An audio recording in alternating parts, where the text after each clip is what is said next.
Partiu o ano!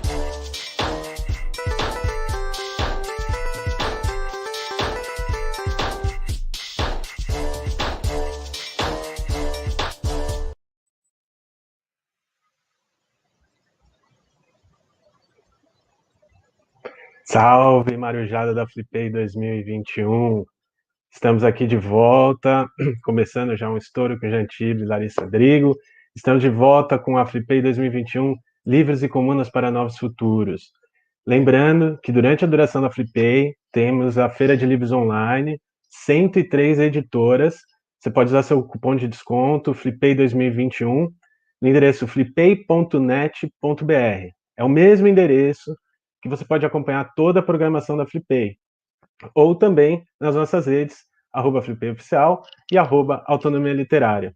Não se esqueçam também de se inscrever nos canais de YouTube, FLIPEI Oficial ou Autonomia Literária, os dois, e toda a programação que vocês estão acompanhando por aqui pode ser acompanhada também por podcast ao vivo pela plataforma Orelo. Eu sou Gustavo Raci, um dos organizadores da FLIPEI, editor da Sob Influência Edições, e a gente vai acompanhar agora a entrevista que eu gravei com a professora Kristin Ross, da Universidade de Nova Iorque, autora de Luxo Comunal, o imaginário político da Comuna, que vai sair, está saindo pela Autonomia Literária, e que vocês podem encontrar já no site da Autonomia Literária. Não se esqueçam também, continuem conectados, porque às 10 horas a gente tem a Slam da Guilhermina, com toda a sua concretude poética, para encerrar o nosso primeiro dia de FLIPEI 2021. Então, espero que todos aproveitem, sigam a entrevista com a professora Kristin Ross e vamos adiante. Boa noite.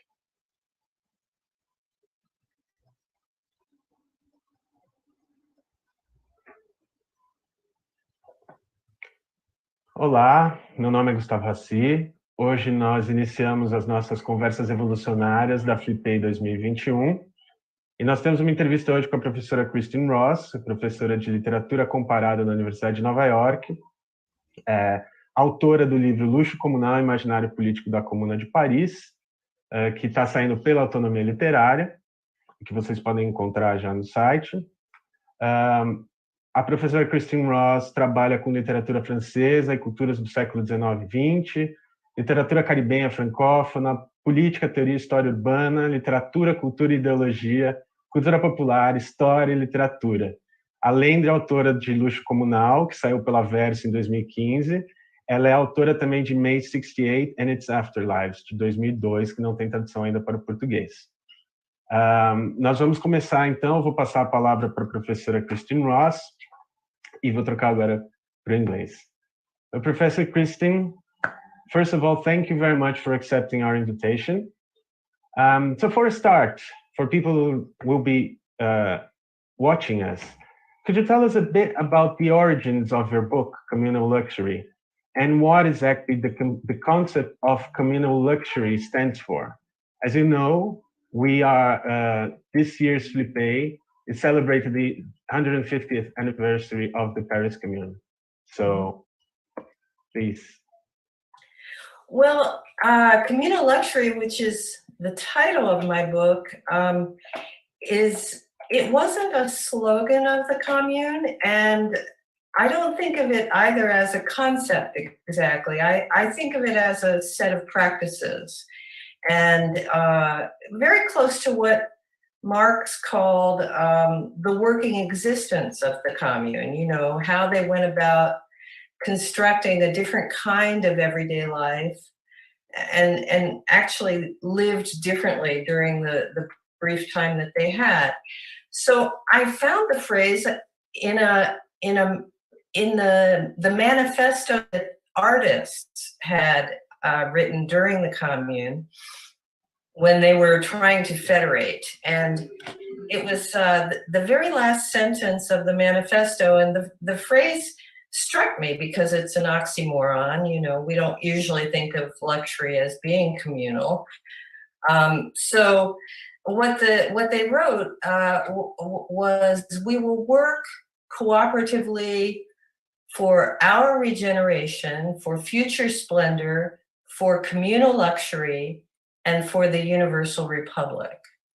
So these are all very, very interesting phrases, but the idea of communal luxury, it became a way for me to refract a number of ideas and communard practices, and it kind of brought them together in a kind of cluster. And so it really, what these artists and artisans meant by it, I believe, is something like public beauty, or something like the idea that everyone has a right to live and to work in a pleasing environment. And, you know, you could think that that doesn't sound like a very big demand, but in fact, when you try to put it into practice, it means that everything about your everyday life is transformed. Your relationship to labor, to art, to the lived environment, to nature, all of these things have to change in order for that to be the case. And so it's actually a very huge demand, because what you're asking for is a notion of value and what counts in a society that cannot be measured by the market and cannot be measured, you know, in the constructs of the state. So it's a very extreme demand, let's put it that way. And by the end of my book, in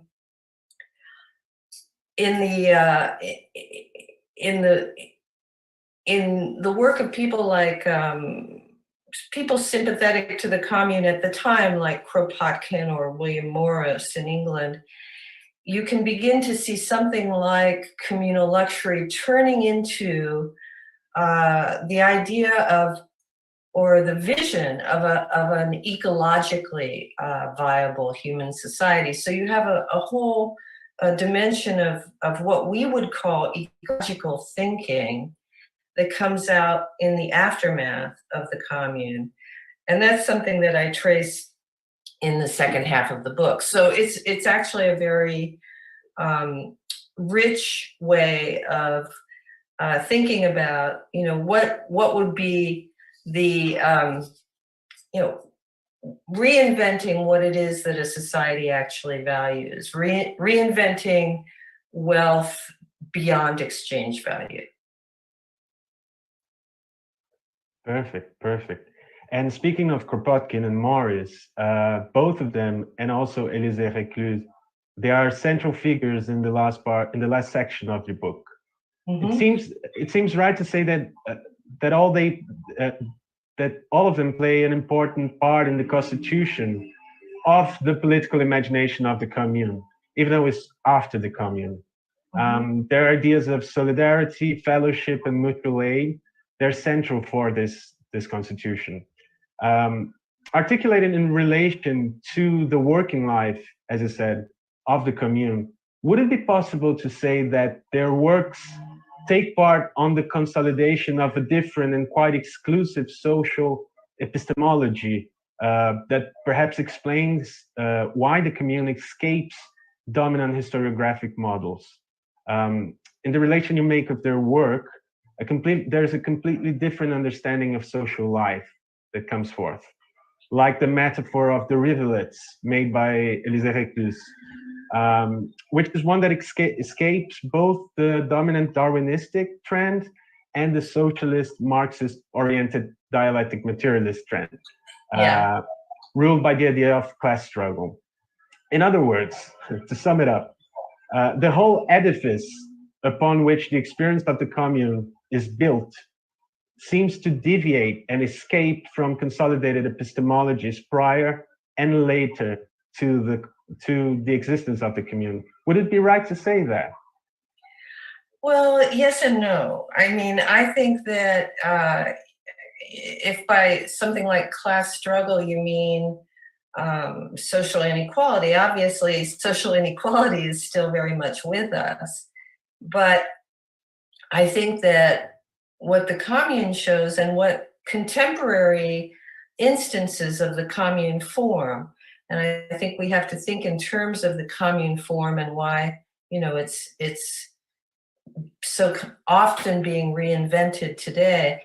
But what they show us is that any attempt that we make to deal with social inequality has to be conjugated with another imperative, which is defending the living. And that's and what that means is that quite clearly, the working class is not necessarily going to be the only revolutionary subject. They're not going to be the lone people destined to create communism or something like that. So instead, I mean, especially now, it's really about many different kinds of people finding a way to organize together and finding new forms of solidarity that doesn't necessarily have work at the core of that solidarity, as it did certainly during the time of the Commune. You had some 50,000 people in Paris who were members of the International. So that's really what at the core of what was being defended during the Paris Commune. Again, I would say that the dialectic is still with us. That has not gone away. It's just different. It's not.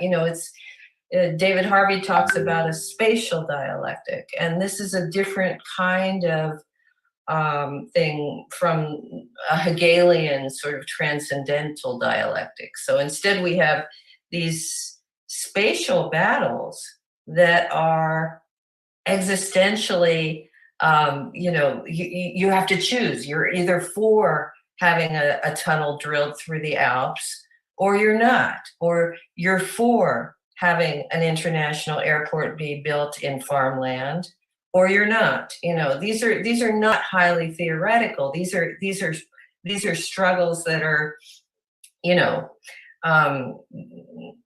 either or battles. There's simply an enemy to be beaten, and that's it.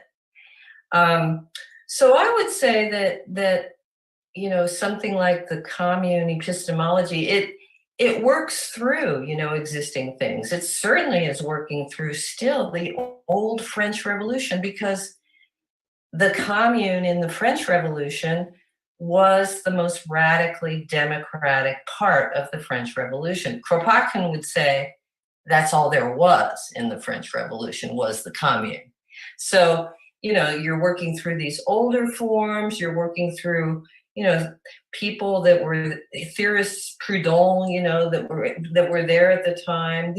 There's obviously the commune does deviate from these strict evolutionist kinds of epistemologies, these older forms of very stagist sort of Marxism. Yeah, it completely deviates from that. The kinds that are, modeled on historical necessity means this and this and this will happen.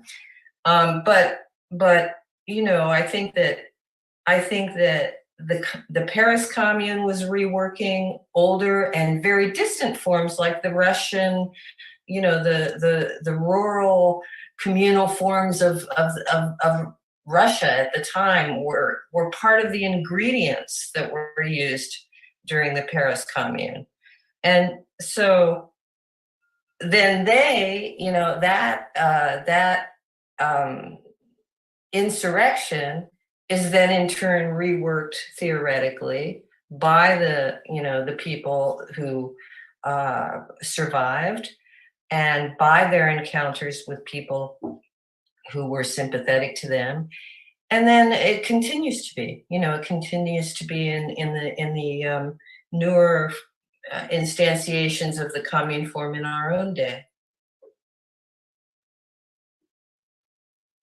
You mentioned the Russian rural communes, and at one point in the book, and it seems to be quite an important one, while you're focusing on Marx, you state that he reevaluated the commune somewhat through his relationship with Dmitriev and Vera Zasulich, as well through the readings of Chernyshevsky, right? Which caused him to shift from the history of theory to the history of class struggle at the point of production, which then becomes the theory. This seems to break up with the Hegelian core that had yet resided in Marx's thinking, rather somewhat a positivistic evolutionary point of view of history as a progression, as Max Horkheimer, for instance, would criticize later on. And it strikes the heart of what he had earlier stated in the Communist Manifesto in some ways, as it makes him reconsider state centralization and the possibility for the working class to use state machinery against itself. How important is the experience of those Russian communes for this shift in Marxian thinking in general? And why do you think this shift might have been neglected, perhaps? It's not usually something we as Marxists tend to recollect immediately, I guess. Oh, I think that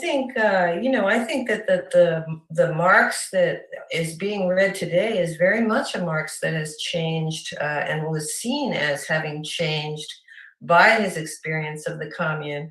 I'm thinking of, I don't know if these books are in Portuguese, I'm sure they are, but even a book that came out in the 1980s, like Theodor Shanin, Late Marx and the Russian Road. It's my favorite Marxist theoretical work.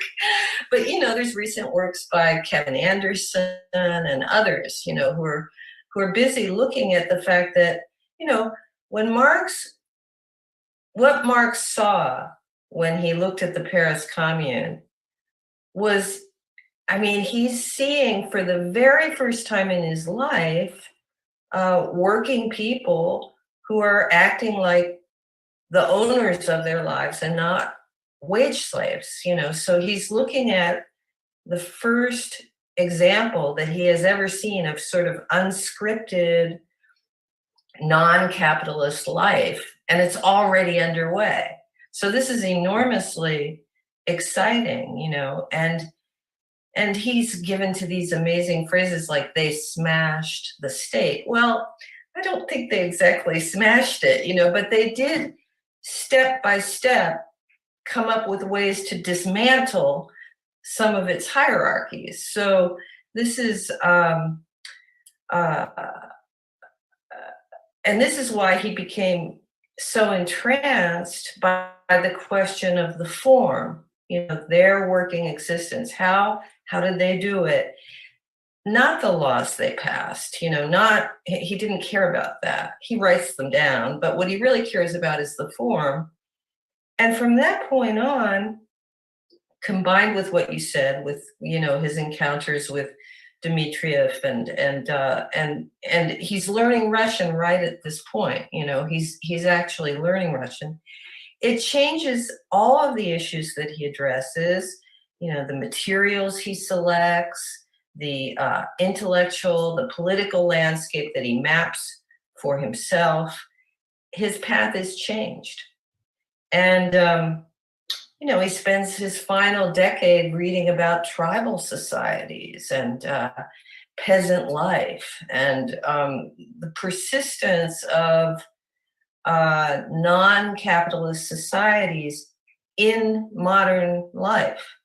So this is a total opening to the world outside of Europe, and his recognition that people in that world didn't necessarily have to follow the path that Britain had followed, so that there were multiple routes to socialism, and that there was, the possibility of other worlds.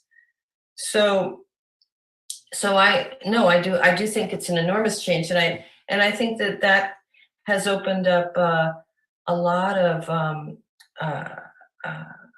interest in a kind of non-productivist Marxism later on, in figures like André Gortz or Henri Lefebvre, who's my personal favorite, or Silvia Federici.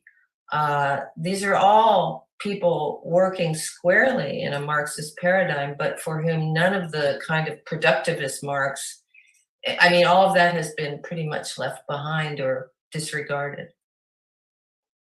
Great, thank you very much. So to bring the discussion on the commune and more to our current present day, in your book, you affirm that your starting point was the idea that only by abiding insistently with the particular nature and context of the actor's words and invention, we can arrive at the commune's more centrifugal effects, and that the communal thought has received little attention even by authors sympathetic to the event. And although your book was published in 2015, right? Inspired by the political scene of the early 2000s, what would you say today? Where can we see and notice some of the centrifugal effects of the commune that are still present, that are still around, and what is their importance? Because you do quote Walter Benjamin at one point about the figurability of certain events on the present. Are there any social movements today that you see that in some way respond to this resonance of the commune nowadays? Well, yes. When I was writing, it was right after the movement of the squares, and right after 2011. So there had been a return all throughout the world to a kind of politics of occupation, of seizing space, of trying to deprivatize space, and turning cities into theaters of maneuvering. And if anything, I would say that now it's even more clear that there's a reinterest, a revival in these kinds of processes of space creation, of defense, which I associate directly to the commune form. And I mean, I'll talk about France, since it's the context I know best. But even, certainly in Brazil in the 1980s, the Xingu River, the dam opposition there. These kinds of territorial movements where people are defending often agricultural land, but also urban land against certain forms of state-led infrastructure construction. In the Americas, these are largely indigenous-led and, initiated. I'm thinking of Standing Rock in North America. But in Europe, it's a very different kind of a scene. It's the same impulse, but the groups that both lead it and participate in it are very, very mixed, so that you have extremely different kinds of people. And I was invited to the principal movement in 2015 when the book came out. I was invited down to the ZAD at the Zona des Fonds at Notre-Dame-des-Landes, and they specifically wanted to have a discussion of what the continuities and discontinuities were between what they were doing and the Paris Commune. So they had read Communal Luxury, and they were very entranced by the idea of, specifically that idea of sort of abundance without unevenness, let's put it that way. So I went, and it was an extraordinary experience. And I went back, I've gone back many, many times because there was a real sense of a different kind of a world being built there. And what they made me realize was that to truly gain ground in these struggles against enclosure, and that's what the fight is about, is you actually need to gain ground. You have to stand somewhere on, you have to put your feet somewhere, you have to remain there, you have to defend these places. And whether it's, in the case of the Paris Commune, it was city neighborhoods that were just exhausted by months and months of siege. In France, again, you have the Gilets jaunes, who ended up defending these horrifically ugly spaces, which were the traffic circles on the outskirts of town, which are among the most ugly, horrifying places, but they turned them into places for a new form of sociability.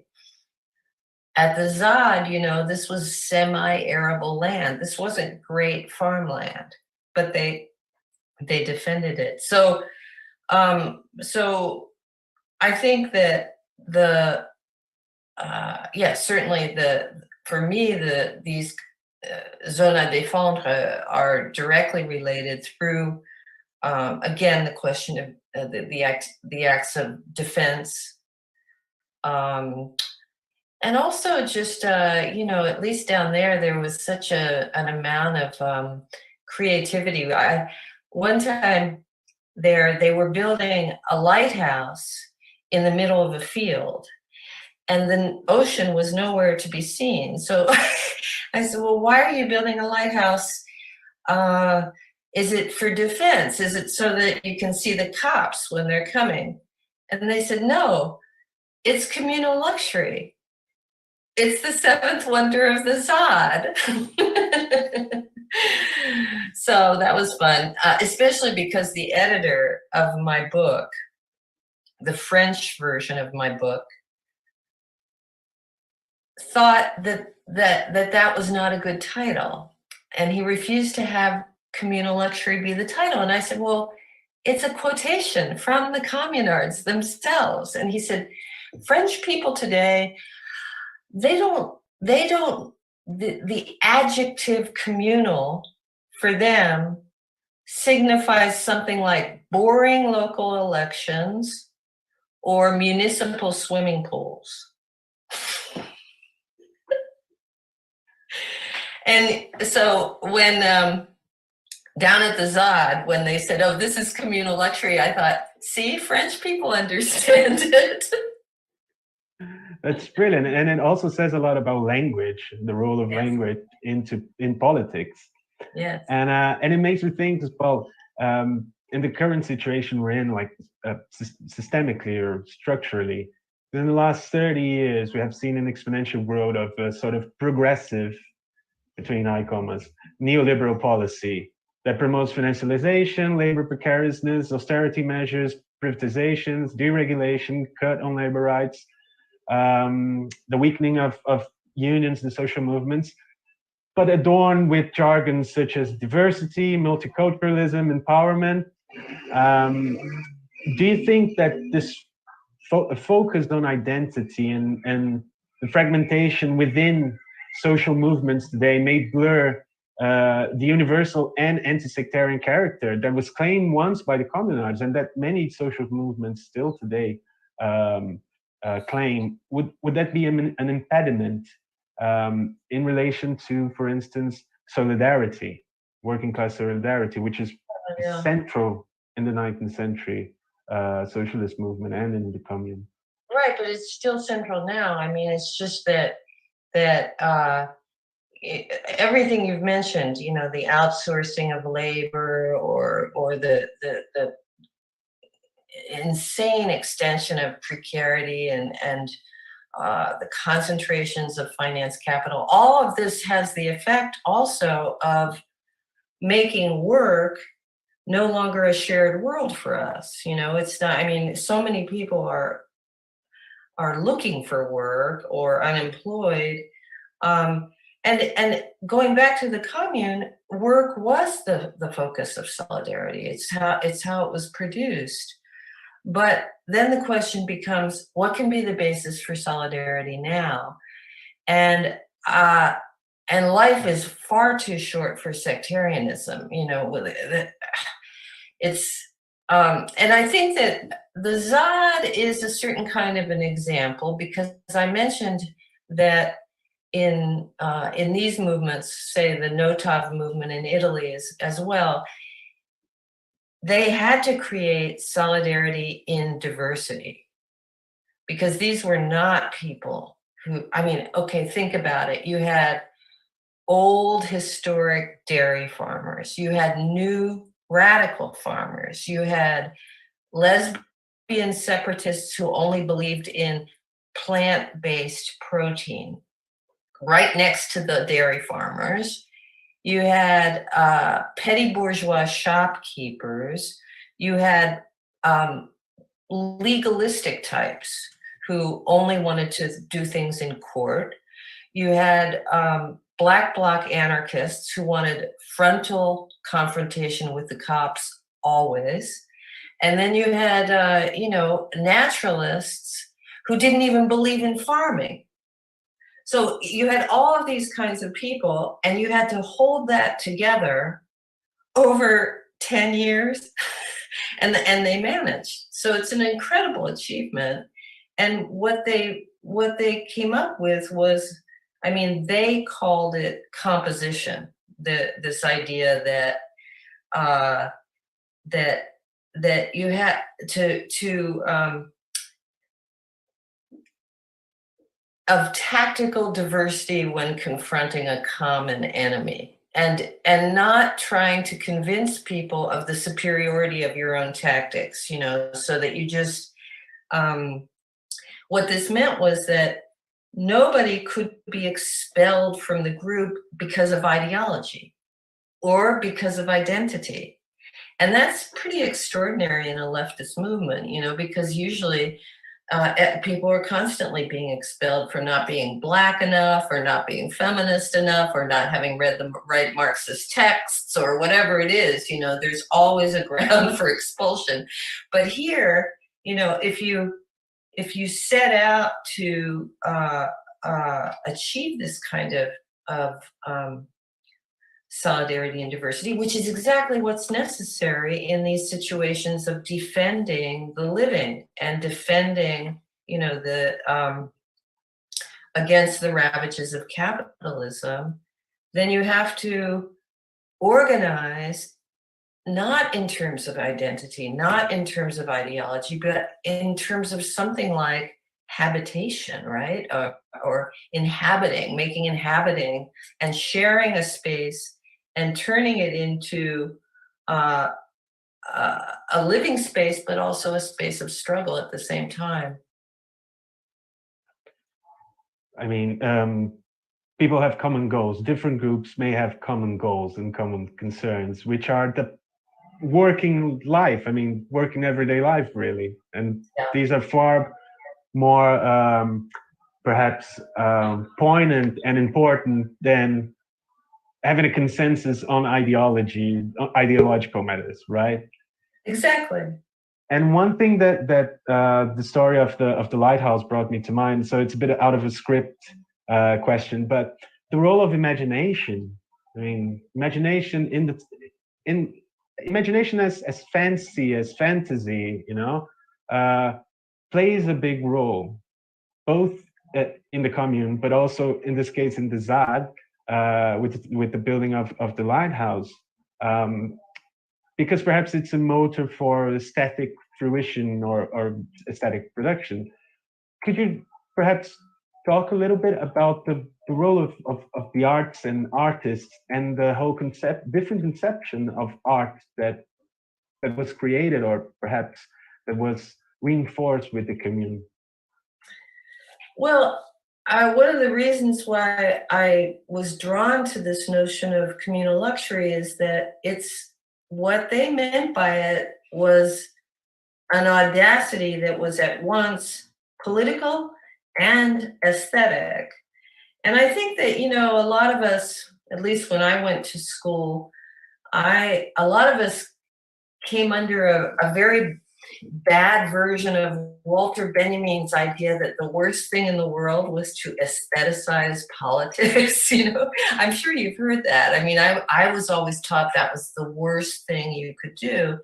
And it's completely wrong. I mean, politics is in and of itself also aesthetic. It's about, and even the kind of work that I tried to do in my book, I don't think I reconstructed the commune, I restaged it. And that's an aesthetic activity, which I like to do because I think that it makes it far more visible what they were trying to do. It makes it far more visible to a reader today than, say, a statistical analysis or a kind of social science thing. My first book was actually about Rimbaud and his relationship to the Paris Commune. So I've always been concerned with the question of bringing together, these the cultural movement and political forms. So in the case of the artists and artisans of the commune, the phrase communal luxury can be attributed to one guy, Eugène Potier, who we know as the author of the Internationale. And he was a decorative artist, so he was a craftsman primarily. He was an artisan. And in the Second Empire in France, those people had absolutely no standing compared to sculptors or oil painters, right? These were what counted as an artist. And we certainly had one of those in the commune, at least. We had Courbet. But I decided to pay a little more attention to Potier than to Courbet. And when that happens, you begin to see that they were dismantling the hierarchy that was at the center of the artistic world in France, which is the one that, allows painters and sculptors to market their work, to sign it. And that was not allowed for lace makers or, people who painted on pottery or, all of these other crafts. An enormous amount of people in those trades were communards. And so by doing this, by federating together as one group of they were essentially saying there's only one artistic intelligence and we are all that. We are all part of artistic intelligence. There's no distinction to be made. And this has never happened again in artist federations in France. It was very momentary and quite extraordinary. You had them all, they all met together and decided this, that they were far more concerned with broadening the conditions to make art than they were concerned with who counts as an artist and what counts as a masterpiece. And how would you see that need for dismantling the hierarchy today? Because today, in theory, or some people would say, perhaps some people also who study Walter Benjamin would say that, art has been democratized, everybody has access to art. But then again, we have this big cultural industry, which, may provide you with something somewhat critical, but it's still making money out of it and exploiting people through it. So how would do you think today would be trickier and more difficult to dismantle this hierarchy? How do you think it's possible for us to in some way regain this wider understanding of what art means and what may qualify as art or not? Do you think this is still present? I think that the way to go about it, I mean, I don't really know, but I think what happened in what happens at the ZAD, for example, is that art is just completely integrated into daily life. You know, it's not, you don't have it, it's not in any salon, it's not part of any kind of commodity structure, and it's not, the emphasis is not on the artistic objects so much as on the process of creating and constructing, I would say that way. Perfect, thank you.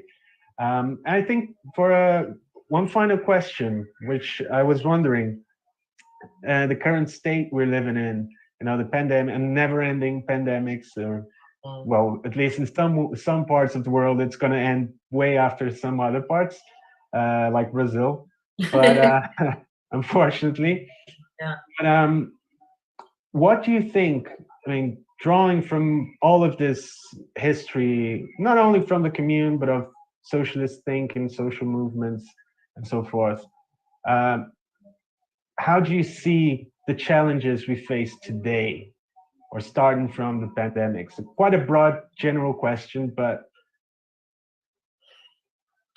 I don't know. I find it just deeply disturbing that, you know, there are these wonderful attempts to acknowledge the Paris Commune, which was an event which was about nothing more really than rassemblement, you know, at precisely at the moment when we are so far from being able to do any of that ourselves. And, you know, I don't even know how quite to think about that, but no,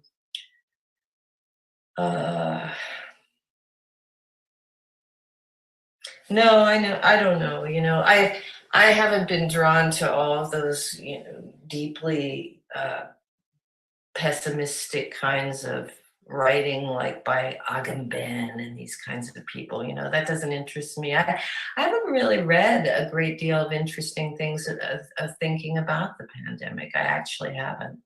I don't know, perhaps you can recommend something, but no, I have no way of really framing this moment in any kind of an interesting way. Perhaps it's time to pull the emergency brake, as Benjamin said. Good thought. Well, Professor Kristin, if there's anything else you'd like to say, a message to people who will be watching us, but I thank you very, very much on behalf of all of the production of FLIPEI. I think we had a really good interview, and if you have any final considerations. No, I'm just, I thank you very much for inviting me. I wish I could be there physically.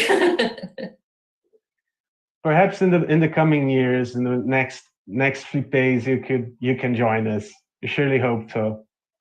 All right, thank you very much for your time and for the conversation. We're really, really happy. And take care. Be safe. You too. Have a good evening. Keep in touch. Likewise. Thank you, Professor. Bye-bye. Respeitáveis camaradas, deste tempo revolto, estudando os nossos trevosos dias, talvez não saiba quem fui eu, talvez um sábio vos diga que fui outrora um poeta da ebulição, inimigo ferrenho das águas cristalinas. Cada tomo de poemas incendiários, nós o abriremos, e mesmo sem ler, sabemos de que lado lutar. Todo negacionista da cultura é desde já meu inimigo jurado. Morre, verso meu. Morre como uma pessoa, anônima como tantas tombadas pelo capital. Camarada vida, a trote mais rápido, marchemos mais rápido. Lutamos pelas palavras, pela ciência, pela verdade. Com a língua áspera dos cartazes, eu nasço. O movimento incansável das ruas.